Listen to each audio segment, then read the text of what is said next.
ताकि हमारे नए वीडियो आपको लगातार मिलते रहें।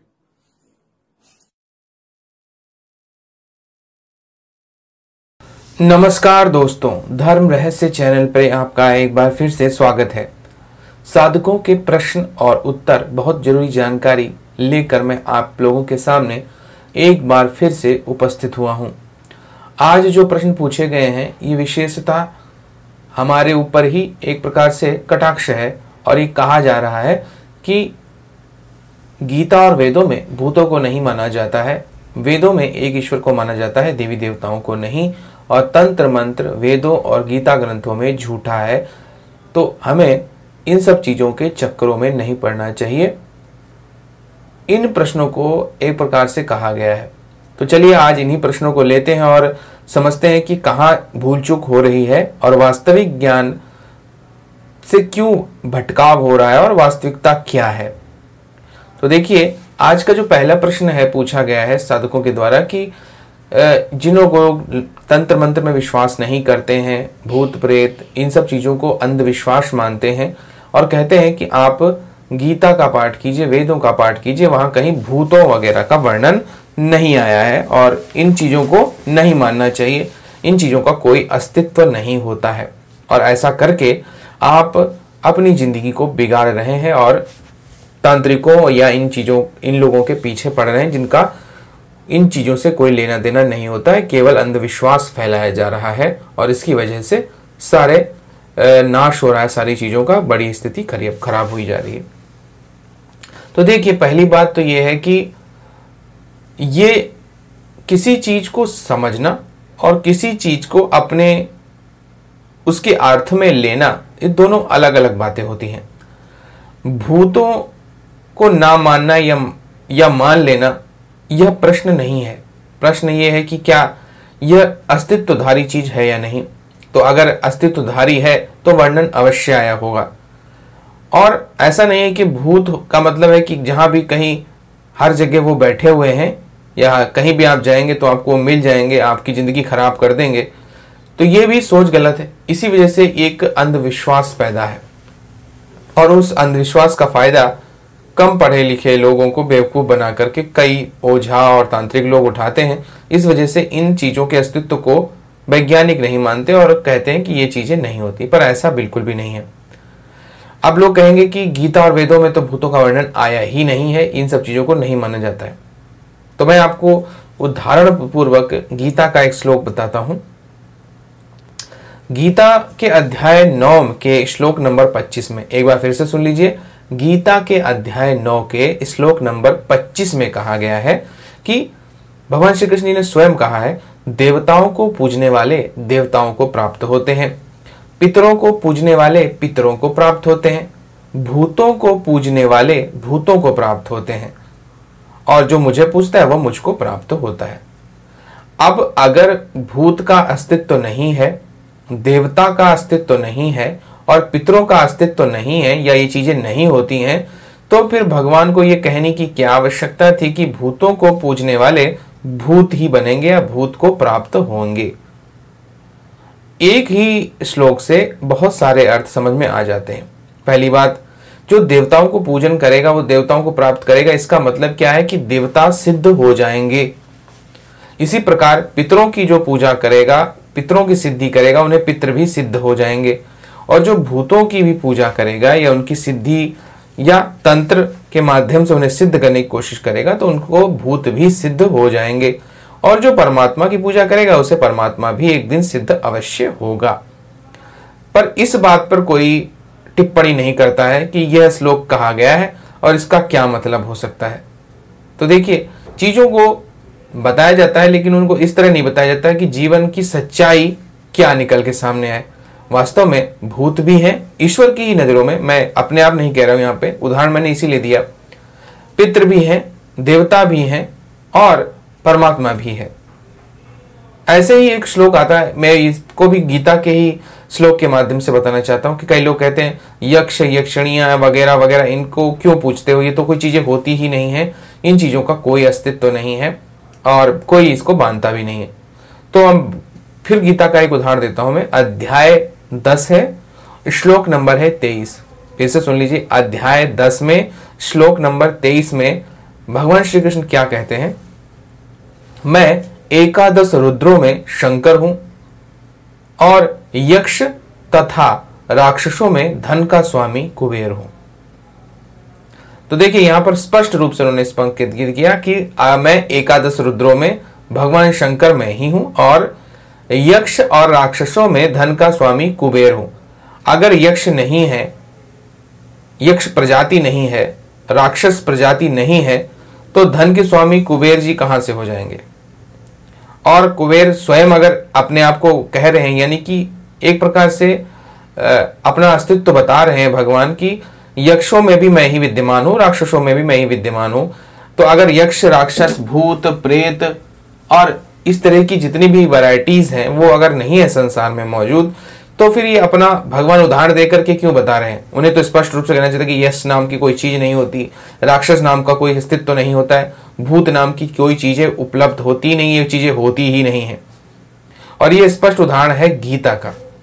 तो इसी से आप मान सकते हैं कि सारी चीजें हैं, लेकिन इनको मानना, समझना, सिद्ध करना, यही तंत्र का प्रयोग होता है। तंत्र के माध्यम से हम इन चीजों को करते हैं और जान लेते हैं इन अस्तित्वधारी चीजों को कि इनका भी अस्तित्व है और इनको किस हिसाब से, अपने हिसाब से फायदे में लेना है, ये मनुष्य के ऊपर डिपेंड करता है। तो ये कहना कि भूत नहीं होते हैं, ये पूरी तरह से गलत है। यक्ष नहीं होते, यक्षिणियां नहीं होती, इनकी सिद्धि नहीं हो सकती, ये सब गलत बातें हैं।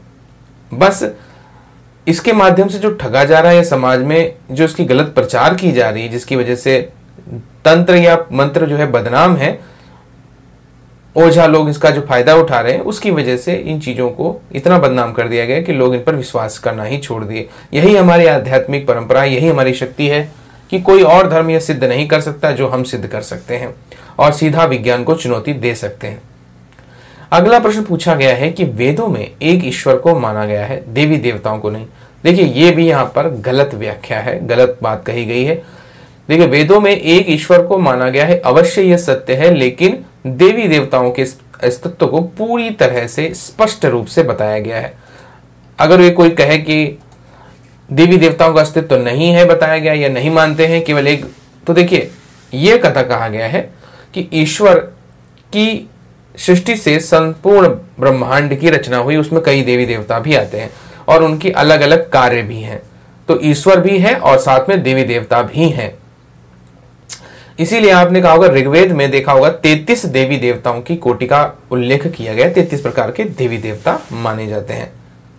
तो इसमें सूर्य है, उषा है, अदिति है देवी के रूप में, अग्नि है, अशीर्षा है, अपाद है, घृतमुख है, घृतपृष्ठ है, घृतलोम है, अर्चिलोम है, विभ्रलोम है, इंद्र है। तो इसी तरह से कई सारे देवी देवताओं का वर्णन ऋग्वेद में, और ये पहला ग्रंथ है जिसको हम वेदों में प्रथम ग्रंथ मानते हैं और सबसे बड़ा और सबसे शुद्ध ग्रंथ माना जाता है। इंद्र देवता की स्तुति में यहाँ पर लगभग 250 स्तोत्र या ऋचाएं हैं। इसी तरह सोम देवता के लिए भी हैं। और हालांकि ये चीज समझने की आवश्यकता अवश्य है कि यहां पर वास्तविकता क्या दर्शाई गई है। अगर आप ऋग्वेद में नासदीय सूक्त पढ़ेंगे तो वहां पर निर्गुण ब्रह्म का वर्णन किया गया है। आखिर वो कौन है, मूल परमात्मा कौन है, उसका वर्णन यहां पर किया गया है। इसके अलावा आप देवियों के रूप में नदियों की भी पूजा की जाती है और यहाँ पे 25 नदियों का उल्लेख किया गया है, जिसमें सिंधु नदी का वर्णन किया गया और सरस्वती नदी को सबसे अधिक पवित्र माना गया। गंगा माता का भी यहाँ पे नाम आता है और यमुना का भी प्रयोग यहाँ पर किया गया है। तो इससे ये स्पष्ट होता है कि निश्चित रूप से देवी देवताओं का भी अस्तित्व पूरी तरह से माना गया है, उनकी पूजा की गई है और उनके अस्तित्व से विभिन्न प्रकार के जो भौतिक लाभ हैं हम वो प्राप्त कर सकते हैं। आध्यात्मिक लाभ प्राप्त करना है तो परमात्मा है ही है जो सर्वोत्तम है, लेकिन अगर भौतिक लाभों की बात की जाए तो देवी देवताओं का अस्तित्व पूरी तरह से वर्णन किया गया है। ऋग्वेद में ही जो 10वां मंडल है उसमें पुरुष सूक्त आया है, वहां पर देवी भगवती का भी अलग से स्पष्ट वर्णन किया गया है। इसी तरह सारी चीजें आप असुतोमा सदगमे जो शब्द है ये ऋग्वेद से लिया गया है, जिसमें सवित्र देवता या गायत्री मंत्र का उल्लेख किया गया है। गाय को अघन्या कहा गया जिसको नहीं मारा जाना चाहिए, जिसकी बाद में माता के रूप में और भी ज्यादा वर्णन बढ़िया होता चला गया। तो ये सारी चीजें जो हैं वो स्पष्ट रूप से बताती हैं कि समझ का फेर है, देवी देवताओं का भी अस्तित्व है पूरी तरह से, और उनके माध्यम से सब कुछ प्राप्त किया जा सकता है। देवता का मतलब ही होता है देने वाला, और देवता को जो सिद्ध करता है तो वही चीज वो प्राप्त भी कर लेता है। तो इस वजह से अगर कोई कहे कि वेदों में एक ईश्वर को माना गया है, यह सत्य है, लेकिन देवी देवता नहीं है, ऐसा भी नहीं है, यह भी गलत बात फैलाई गई है। अगला प्रश्न पूछा गया है कि तंत्र मंत्र वेदों इत्यादि में और गीता ग्रंथों में पूरी तरह से झूठा बताया गया है, और ये सब करना एक प्रकार से ड्रामा है और इससे कुछ भी हासिल नहीं होता, ये चीज बताएगी। तो देखिए, फिर समझने का फेर है, क्योंकि हमारी जो शक्ति है ये आध्यात्मिक शक्ति और मंत्र की शक्ति की जो है ये हमारी सबसे बड़ी ऊर्जा है, और विदेशी लोग नहीं चाहते हैं कि हम इन चीज़ों पर ज़्यादा रिसर्च करें जिससे हम लोग आगे बढ़ जाए, इसीलिए इस तरह की बातें वो फैलाते हैं और जनता साधारण बातों में आके उनकी इन चीज़ों को गलत मानने लगती है। देखिए, मंत्र और तंत्र जो है, जब मंत्र का प्रयोग किया जाता है तो उससे वाइब्रेशन उत्पन्न होता है और उसके माध्यम से उस देवी देवता को सिद्ध किया जाता है जिसको भी हम सिद्ध करना चाहते हैं। अब देखिए, ऋग्वेद में इतने सारे ऋचाएं मंत्र लिखे हुए हैं, उन मंत्रों के जाप से अगर देवता की सिद्धि नहीं हो रही होती तो क्यों मंत्र रचना की गई होती? सिद्धि हो रही है तभी तो। यहां तक कि ओम मंत्र या ओंकार मंत्र जो है ये भी एक मंत्र है, और मंत्र को ही जपने के माध्यम से ईश्वर को प्राप्त किया जाता है। हम ये सब कुछ अच्छी तरह से जानते हैं, तो फिर कैसे मंत्र झूठे हो सकते हैं? और ये कहा जा रहा है कि ये सब चीजें झूठी हैं। तो तंत्र मंत्र पूरी तरह से सच है। मंत्र को जो विशिष्ट परंपरा, ये एक नियम के नियमावली के माध्यम से तंत्र के रूप में उसे ढाल लिया जाता है तो स्पष्ट रूप से परिणाम प्राप्त किए जाते हैं। इसीलिए तंत्र मंत्र का अस्तित्व है, और ये कहना कि वेदों या गीता में इसका वर्णन नहीं है तो ये भी गलत है।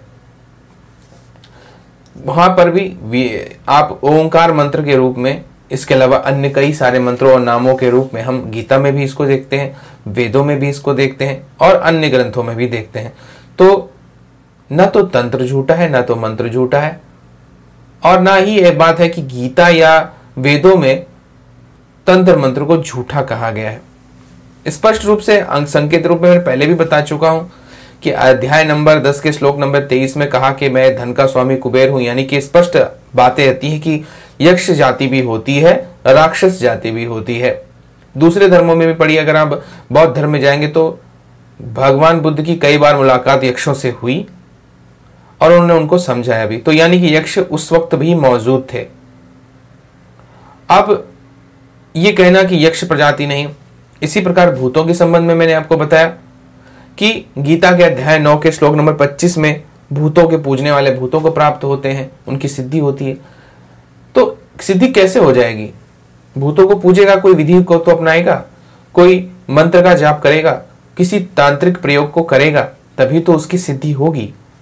तो स्पष्ट रूप से गीता में भी लिखा हुआ है, स्पष्ट रूप से आपके वेदों में भी लिखा हुआ है और पुराणों में भी लिखा हुआ है। तो सारी जगह से स्पष्ट रूप से अगर नियमावली को लेते हुए और एक प्रक्रिया को अपनाते हुए, गुरु शिष्य परंपरा से स्थापित चीजों को करते हुए किसी भी भूत को सिद्ध किया जा सकता है।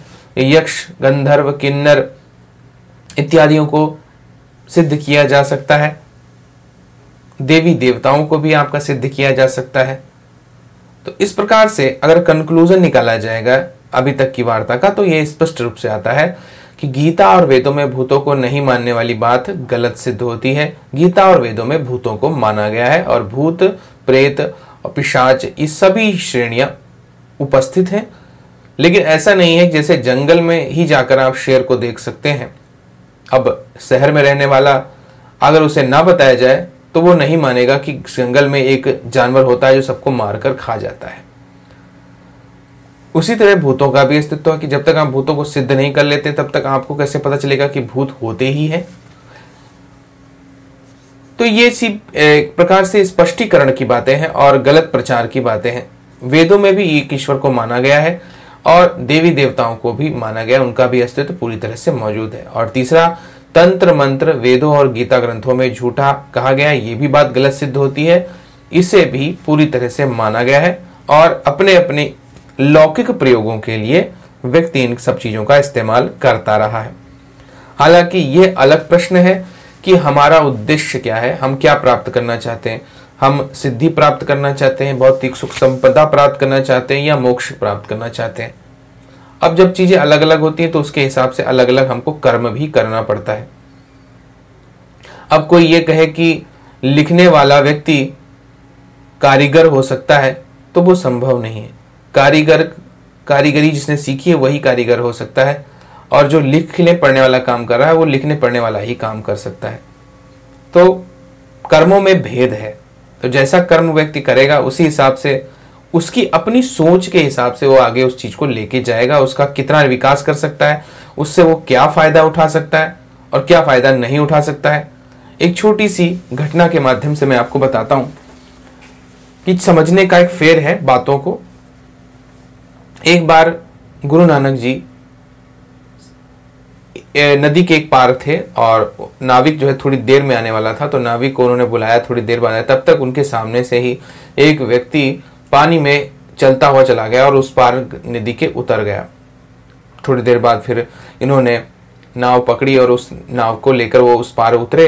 फिर वो व्यक्ति हंसते हुए कहने लगा कि देखो, तुमने जब तक नाव नहीं है तब तक नदी पार नहीं की, लेकिन मैं देखो आसानी से नदी पार कर, मैंने 20 वर्षों में यह सिद्धि प्राप्त की है कि मैं नदी के ऊपर चल सकता हूं, और देखो लोग मेरी वाहवाही कर रहे हैं। तो भगवान जो उस वक्त गुरु नानक देव जी ने कहा कि तुम्हारी सिद्धि की कीमत केवल 2 पैसा है, क्योंकि मैंने 2 पैसे दे करके ये नदी पार कर ली थी। तो चीजों का क्या है, सिद्धियों का मतलब है कि 2 तरह की आपने सिद्धि प्राप्त की, आपने उससे क्या समाज को दिया। अब अगर वही व्यक्ति जब कभी बाढ़ आई होती और उस वक्त अपनी सिद्धि का प्रयोग करके और डूब रहे लोगों को उठा उठा करके नदी के इस पार से उस पार पहुंचा देता, तो वह उसकी सिद्धि करोड़ों अरबों की हो जाती। लेकिन वो सिद्धि केवल 2 पैसे की रही, क्योंकि उसने सिर्फ अपने ही लिए वो इस्तेमाल की और केवल प्रदर्शन की भावना से रखी। इसीलिए गुरु नानक देव जी ने कहा कि तुम्हारी सिद्धि की कीमत 2 पैसे है। तो समझ का सिर्फ फेर है, और कि आप करना क्या चाहते हैं और समाज को क्या देना चाहते हैं और किसका कितना भला उससे होने वाला है। तो ये थे आज के कुछ प्रश्न। अगर आपको आज का वीडियो पसंद आया है तो लाइक करें, शेयर करें, सब्सक्राइब करें चैनल को। आपका दिन मंगलमय हो। धन्यवाद।